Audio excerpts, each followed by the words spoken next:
রবিবার মাস। রাস্তাঘাটে মানুষজনদের গায়ে এত জামা কাপড় চাপছে যে চেনা মানুষদেরও চিনে ওঠা সম্ভব হচ্ছে না। তার উপরে শীতকালে রোদে পোড়া কলকবজার শহরটাও গরম কম্বলের নিচে কোথাও না কোথাও ঘুমিয়ে পড়ে। তবে এই গোপন রূপকথার শহর কী স্বপ্ন দেখে জানেন? তার ফেলে আসা সময়, ইতিহাস, পুরনো বই খাতা আর হারিয়ে যাওয়া কিছু সুরের।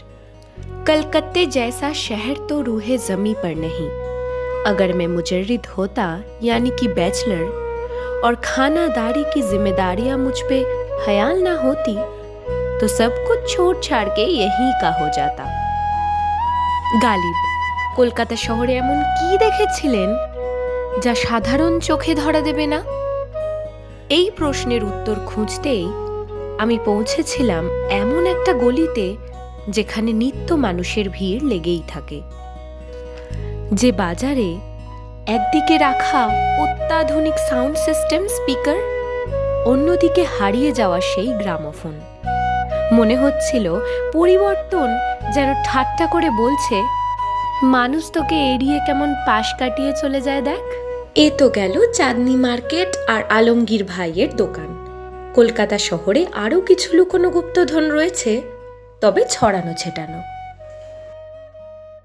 এই গুপ্তধনের খোঁজেই আমরা চলে এসেছি 18 নম্বর মির্জা গালিব স্ট্রিট, যেখানে একদিকে রয়েছে বড় বড় স্পিকারস, হেডফোনস, এই সমস্ত কিছুর দোকান, আর অন্যদিকেই রয়েছে ভিনাইল ক্যাসেটসের দোকান।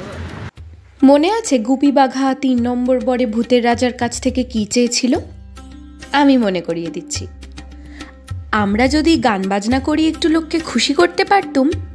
হ্যাঁ, বাঙালি জাতির খুশি হওয়ার তালিকায় খাবারের পরেই থাকে গান।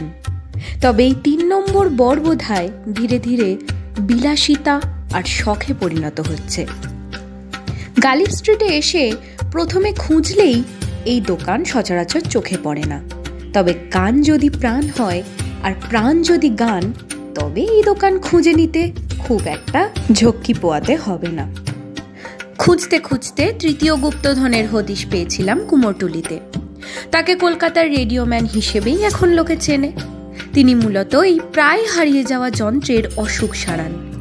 দোকানে পৌঁছে যখন তাকে জিজ্ঞাসা করেছিলাম এই দোকানে কি তথাকথিত জেনজিরা আসে, নতুনরা রেডিও শোনে না। দাদুর বিয়ে রেডিও, দাদু এখন বেঁচে আছে, ঠাকুমা বেঁচে আছে বা দিদা বেঁচে আছে, সে রেডিও, তাদের রেডিও সারাতে আমার কাছে আছে। রেকর্ড প্লেয়ার চালানো যত পুরো, সে এইচএমডি হোক, ফিলিপস হোক, বা যে কোনো রেকর্ড প্লেয়ার ফিলিপস আছে, এইচএমডি করতে পারে, সমস্ত পার্টস আমার কাছে আছে। তাহলে সময় লাগছে না, সময় ব্যাপার।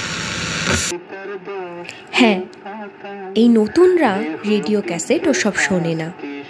যখন অর্কুট থেকে ফেসবুক এলো, এই নতুনরাই ফেসবুকে ঝাঁপিয়ে পড়েছিল সবার আগে। কি জানেন, ভয় লাগে।